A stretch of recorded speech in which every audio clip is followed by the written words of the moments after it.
Camilla had always been a woman who understood the weight of appearances.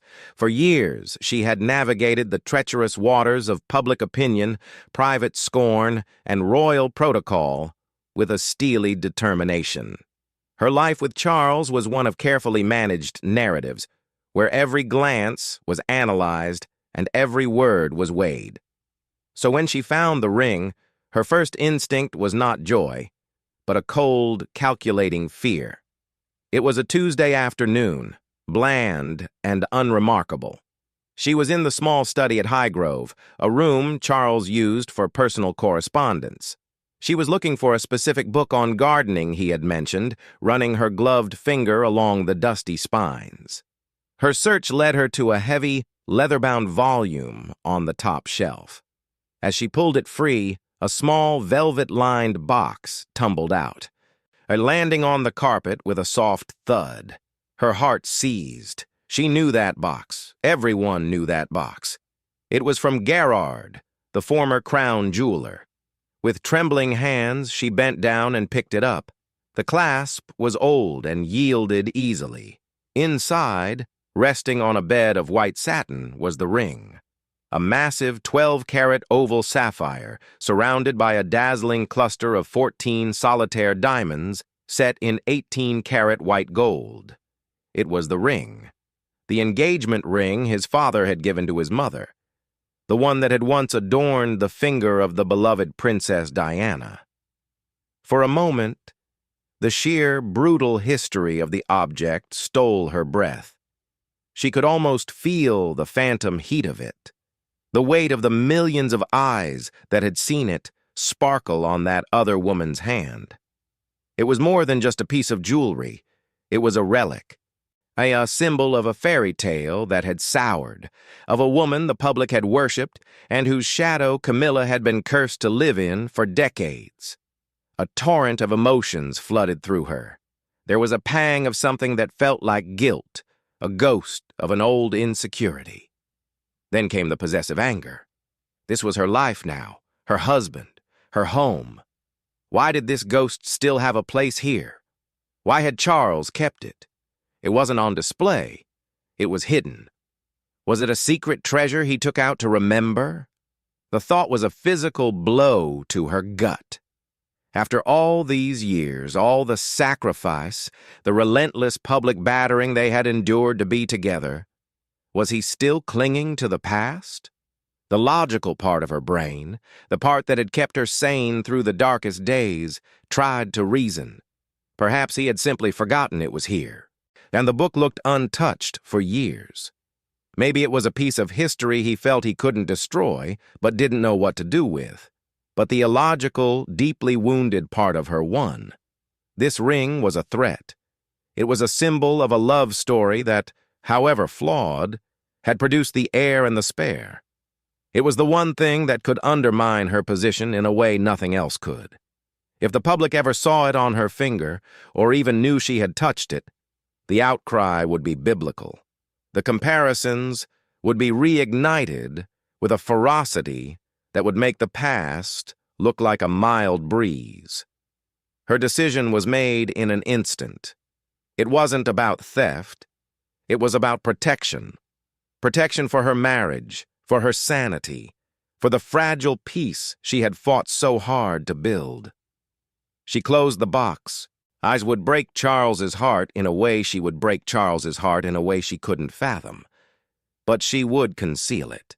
She would put it somewhere safe, somewhere where it could never accidentally resurface and cause a scandal. Somewhere Charles would never think to look. She chose a place in her own dressing room, a locked drawer where she kept her less frequently worn jewelry and personal letters. It was secure, private, and entirely her domain. She placed the box at the very bottom, under a tangle of forgotten bracelets and brooches, and covered it with a velvet cloth. She told herself it was for the best. She was controlling the narrative. She was protecting them. That she locked the drawer and slipped the key into a small, ornate box on her vanity. The secret was hers now. Weeks turned into a month. Charles never mentioned the ring. He never seemed to look for it. The initial anxiety faded, replaced by a dull, constant hum of guilt that she expertly compartmentalized and ignored. Life went on. There were official engagements, country weekends, and the usual sotto voce arguments about everything from the dog's diet to the scheduling of their respective secretaries. Camilla almost convinced herself she had done the right thing. She had neutralized a problem. The ring was effectively gone from their lives. But secrets, especially those kept from a husband who trusted you, have a way of corrupting the soil they're buried in. A subtle shift occurred in the dynamic between them. Charles, ever perceptive, I began to notice it. A fleeting hesitation in her eye when he mentioned sorting through some old things at Highgrove. An over-eagerness to change the subject when he reminisced vaguely about his grandmother's jewels. He didn't know what it was, but a small, cold knot of suspicion began to form in his stomach. The woman he knew, who could face down a hostile crowd with a wry smile, suddenly seemed to have a shadow in her eyes. The ring, in its silence, had already begun its work, not as a symbol of the past, but as a poison in the present. The unspoken tension between Charles and Camilla was a low-grade fever that never quite broke. It was in the way he would pause in the doorway of her dressing room, his eyes scanning the organized chaos with a new searching quality. It was in the way her laugh was just a fraction of a second too quick, on a little too bright, when they were in company.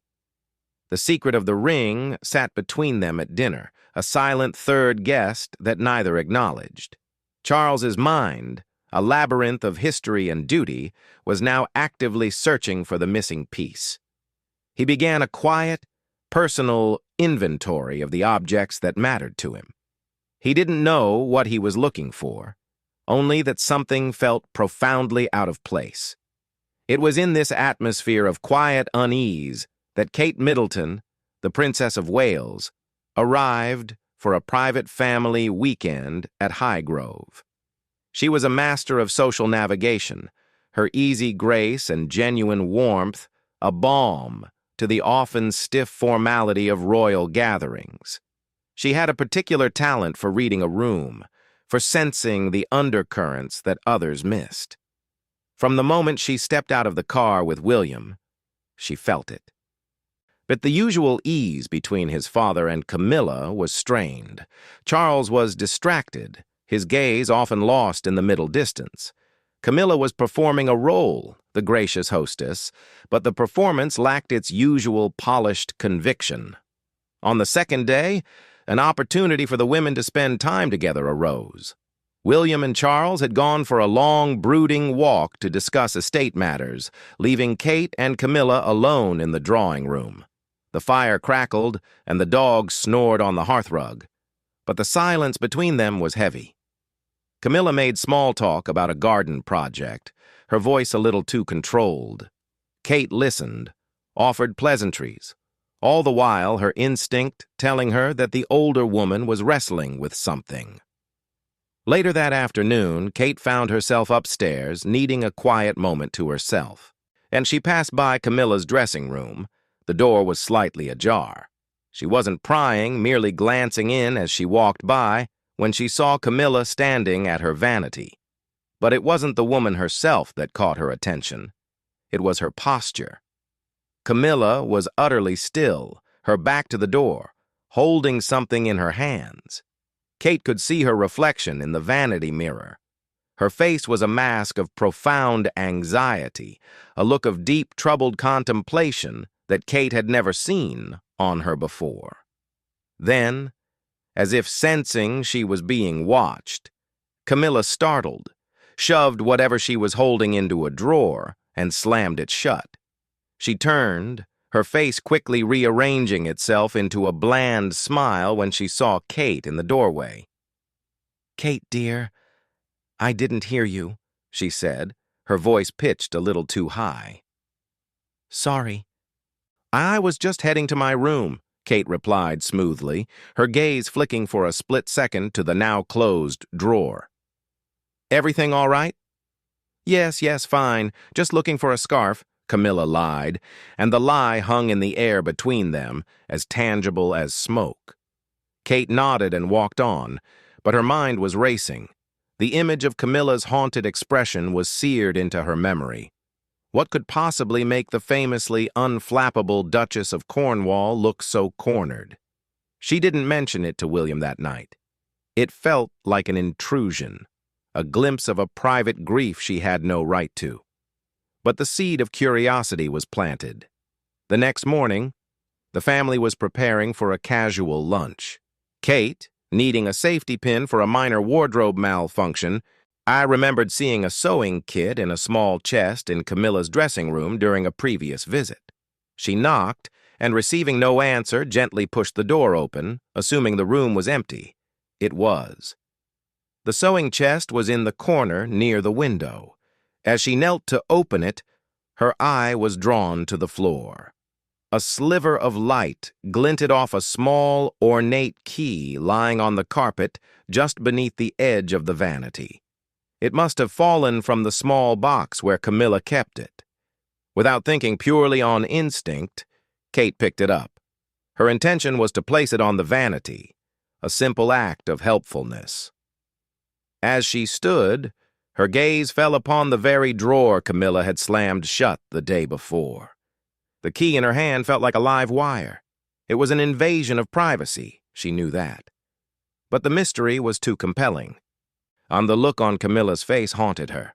What could be so terrible that it caused such fear in a woman who had weathered the storm of a nation's hatred? With a final guilty glance at the door, she inserted the key into the lock.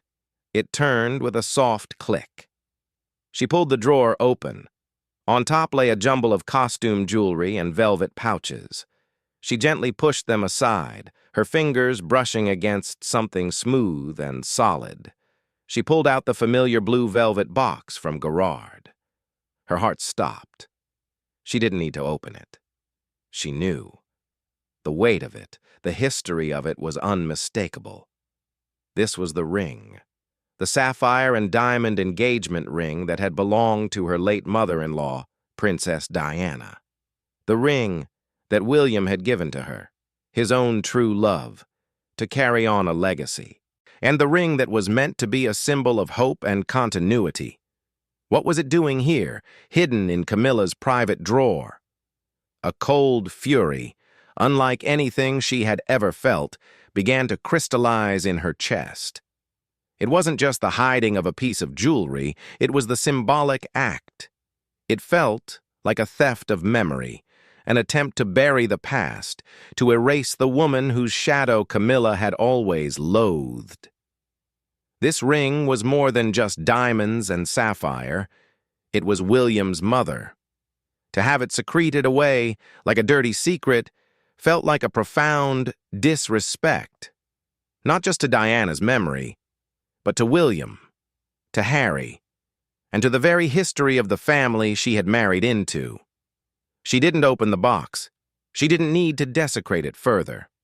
She simply held it for a moment, the smooth velvet cool against her palm, and made a decision. She carefully put the box back exactly as 112347890. She carefully put the box back exactly as she found it, rearranged the items on top, and closed the drawer. She locked it and placed the key not in the small box, but prominently on the center of the vanity, a silent, undeniable statement. She left the room, her heart pounding a steady, determined rhythm against her ribs. The secret was now hers, and she knew exactly what she had to do with it. Lunch that day was a study in controlled chaos. The family, plus a few aides, gathered around the large, rustic table in the Highgrove dining room. William was discussing a polo match with his father. Prince Harry was teasing one of the dogs.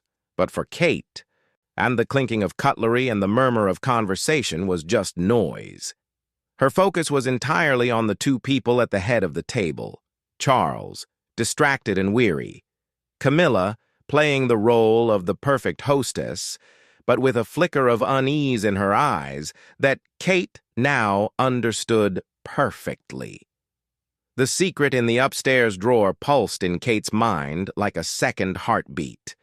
She waited for the right moment.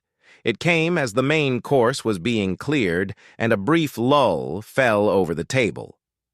Harry was mid-sentence about a new charity project, but Kate didn't hear him. She set her dessert spoon down with a soft, deliberate clink. The sound was small, but it cut through the chatter. She looked directly at Camilla, her gaze clear and unwavering. "Camilla," she said, her voice calm and carrying the perfect weight of the room.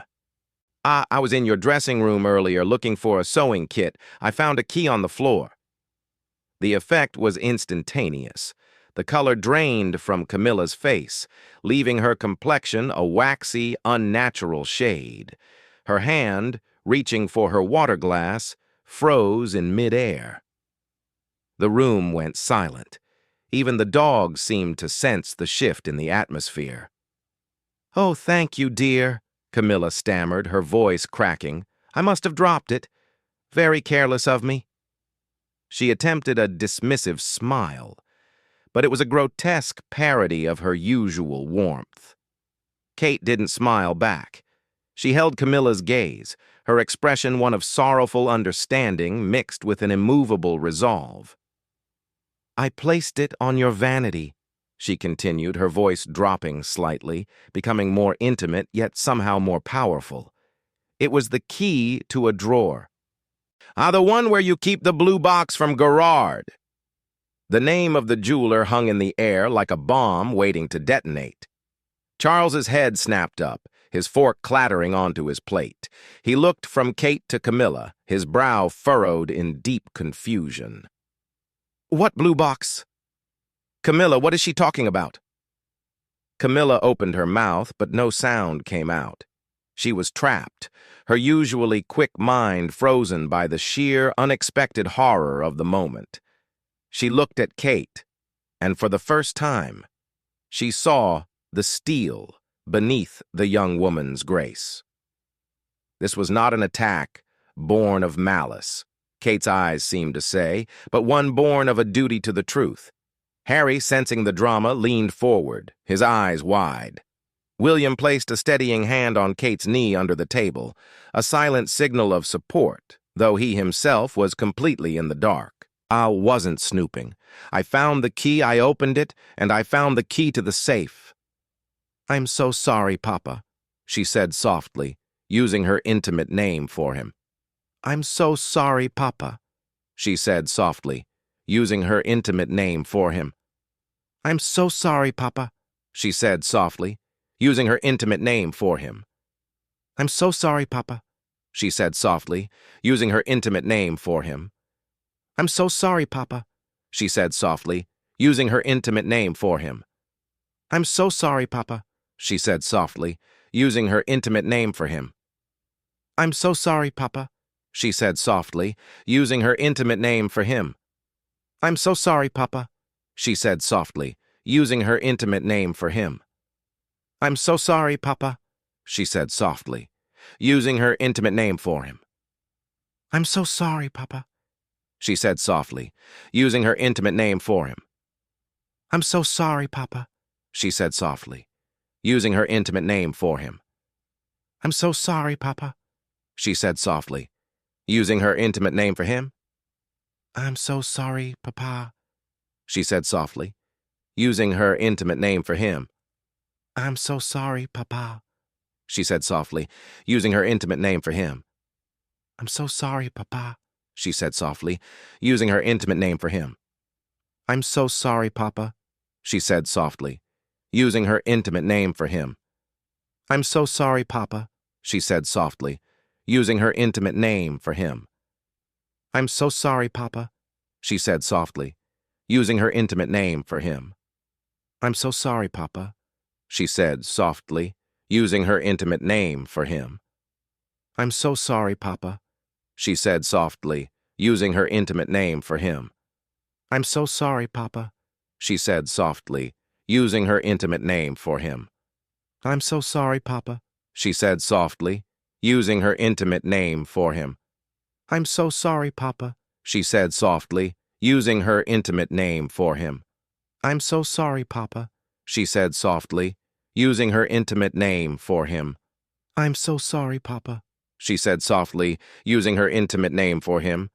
"I'm so sorry, Papa," she said softly, using her intimate name for him. "I'm so sorry, Papa," she said softly, using her intimate name for him. "I'm so sorry, Papa," she said softly, using her intimate name for him. "I'm so sorry, Papa," she said softly, using her intimate name for him. Wasn't snooping. I found the key. I opened the drawer to return it, and I saw it. I saw my mother-in-law's engagement ring. The words were a physical blow to Charles. He recoiled as if he had been struck. His face, already pale, went ashen. He stared at Camilla, a maelstrom of emotions, shock, disbelief, and a deep, wounding hurt swirling in his eyes. You took it?" he whispered, his voice hoarse. "From my study? You took it and hid it?" The dam of Camilla's composure finally broke. The tears she had held back for weeks, for years perhaps, began to spill silently down her cheeks. She didn't try to deny it. There was no point. The evidence? The look in Kate's eyes, the devastation on Charles's face. It was all there. "Charles, I can explain," she pleaded, her voice a broken whisper. "I found it. I was scared. I thought it would only cause pain. I thought I was protecting us." "Protecting us?" Charles's voice rose, a raw, ragged sound that silenced the room completely. "By stealing my mother's ring? By hiding the only tangible link I had to that time? How dare you? How dare you make that decision?" He wasn't just furious about the object. He was furious about the betrayal of trust, the secretive act, the implication that she could erase a part of his history that, however complicated, was fundamentally a part of him. The lunch was over. The aides tactfully vanished. Harry was staring at his stepmother with a look of shocked betrayal. Miss Williams' jaw was clenched tight, his protective instinct towards his mother's memory flaring. Camilla sat, a solitary figure of disgrace at the head of the table, her years of careful positioning crumbling around her. Kate remained silent, her part played. She had not revealed the secret to wound but to heal. She had pulled the splinter from the flesh so the wound could finally be cleaned. The truth was out, raw and bleeding, and the real work of reckoning was about to begin. The confrontation at the lunch table ripped open a chasm in the family that seemed, at first, impossible to bridge. The following days were a blur of tense, whispered conversations and slammed doors.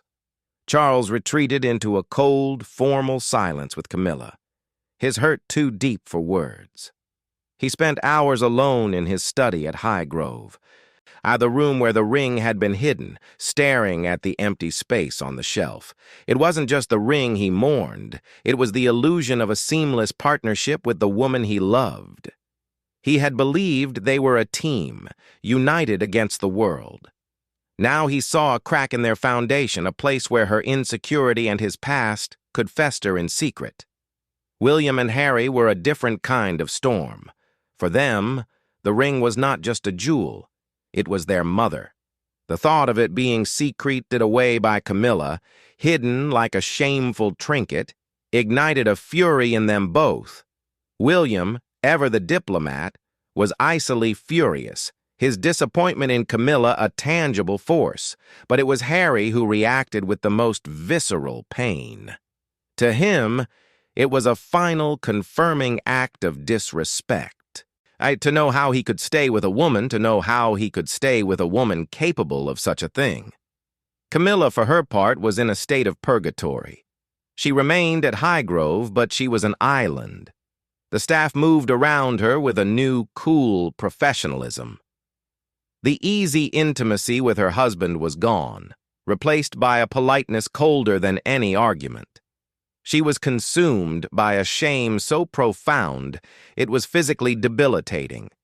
She replayed her actions 1,000 times, seeing with horrible clarity how her fear, a fear born of decades of insecurity, had led her to commit an act of profound folly. She hadn't wanted to steal the ring. She had wanted to bury a ghost. But in trying to hide the past, she had poisoned the present. She wrote Charles a long letter, pouring out her heart, explaining her terror of the ring's symbolism, her desperate, misguided attempt to shield their life from the relentless comparison to Diana. She slid it under his study door, but received no reply. The catalyst for change, unexpectedly, was Kate. She did not involve herself in the arguments. She did not take sides. Instead, she became a quiet, steady presence. She sat with William as he processed his anger, listening without judgment. She made sure the household continued to function, providing small moments of normalcy for her children. And then, she did the bravest thing of all. She went to Camilla. She found her in the garden, sitting on a bench, staring blankly at the autumn leaves. Camilla looked up. Then her eyes red-rimmed and full of a weary defensiveness, expecting recrimination. Kate sat down next to her, not too close, but present. "It wasn't my place to expose you like that," Kate said quietly, her voice devoid of triumph. "And for the way it happened, I am truly sorry." Camilla stared at her, astonished. "You're sorry? You're the only one who had the courage to be honest." Kate shook her head slowly. "The ring, it's not just a piece of history. It's a symbol of a wound that is never fully healed for any of us. For William and Harry, it's their mother. For you, it's the competition you've always felt you were in. Hiding it wasn't the answer, but your fear. I can understand that fear." She paused, choosing her next words with immense care. "The only way to stop it from hurting us is to bring it into the light, not as a weapon, but as a part of our story, all of our story." Her words were a lifeline thrown to a drowning woman. Camilla, for the first time in days, felt a glimmer of something other than despair. Kate's empathy, her refusal to demonize her, was more powerful than any rebuke could have been. Inspired by Kate's wisdom, Camilla took a new step. She went to Charles's study, not with a letter, but with a request. She asked if she could go with him to retrieve the ring from her drawer. Hesitantly, he agreed. They walked upstairs together in a silence thick with unspoken things. In her dressing room, she unlocked the drawer, pushed aside the costume jewelry, and pulled out the blue box. She held it out to him, her hands trembling. "I should never have touched it," she whispered, her voice thick with tears. "It was never mine to touch. I was so afraid of the past, Charles, that I tried to bury it. But you can't bury the past. It just poisons the ground." Charles took the box from her. He held it for a long moment, his thumb tracing the velvet. Then slowly he opened it. The sapphire glittered up at them, a pool of deep blue light. He looked at it, not with the pain of loss, but with the quiet acceptance of history. "It wasn't a happy time, the end," he said, his voice low. "But the beginning was full of hope. This ring was a part of that hope.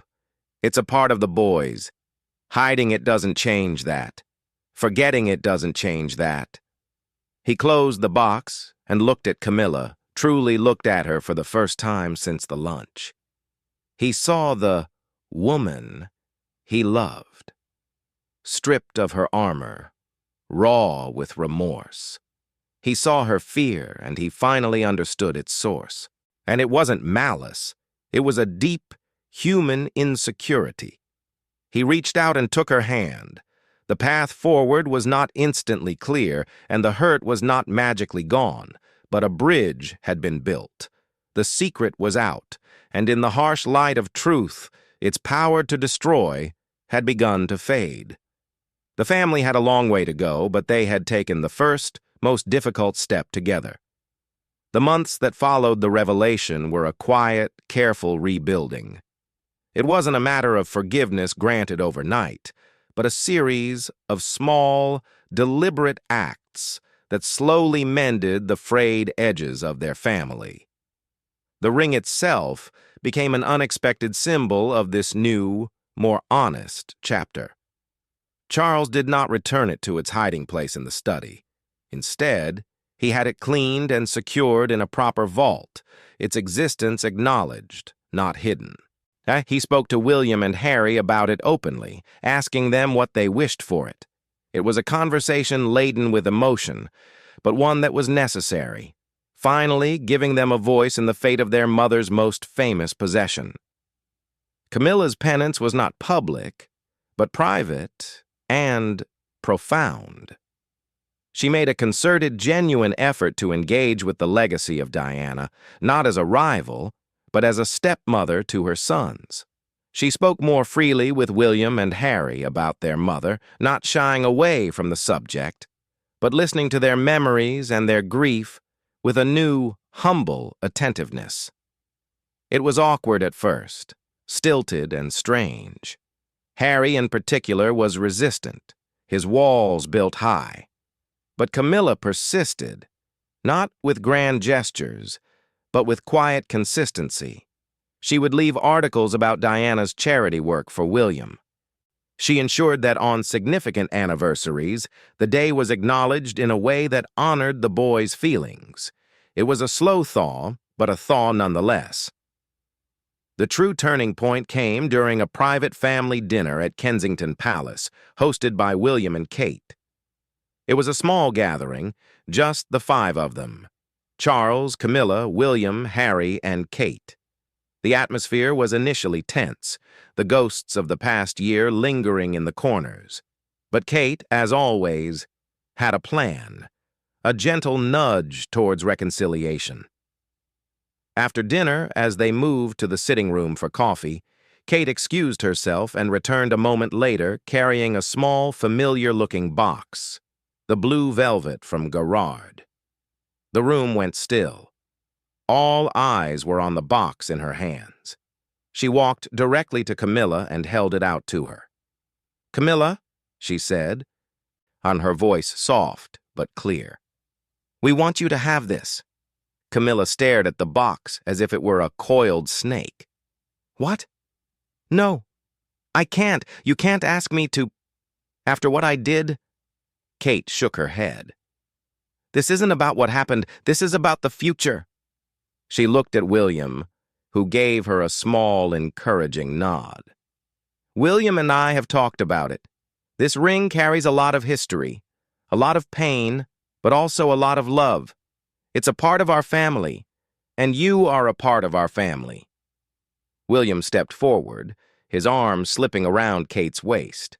He looked at his stepmother, his expression serious but kind. "It's taken me a long time to get here," he admitted. "But I see how you make my father happy, and I see the effort you've made. Hiding the ring was wrong, but we understand why you were scared. Oh, we're not giving you the ring as a prize. We're giving it to you as a symbol that the past and the present don't have to be at war. It's a trust." Harry, standing slightly apart, shuffled his feet. He looked at the ring, then at Camilla, who was now openly weeping, tears of shock and gratitude streaming down her face. He took a deep breath, the last wall crumbling. "Mum would have wanted it to stop causing pain," he said quietly, his voice thick. "Maybe this is how it stops." Camilla looked at him, her heart swelling with an emotion she couldn't name. She reached out a trembling hand and took the box from Kate. She didn't open it. She simply held it, her fingers curled around its cool surface, feeling the weight of its history and the even greater weight of the trust being offered to her. That night, back at their residence, And Camilla finally opened the box in private with Charles. The sapphire glittered up at them. She slipped it onto her finger. It felt strange, heavy with meaning. It wasn't her ring, it would never be hers in the way it had been Diana's. But it was no longer a symbol of the competition she had lost. It was a symbol of the family she had finally, truly, been accepted into. It was a reminder of the past, but more importantly, it was a promise for the future. Charles looked at her, at the ring on her finger, and saw not a ghost, but the woman he loved, finally at peace. He took her hand, the diamonds and sapphire cool against his palm. The secret was out, the wound had been cleaned, and in its place, a new, stronger bond had begun to form. The ring, once concealed in fear, was now worn in the open, a testament to a family that had chosen honesty over secrecy and unity over the shadows of the past.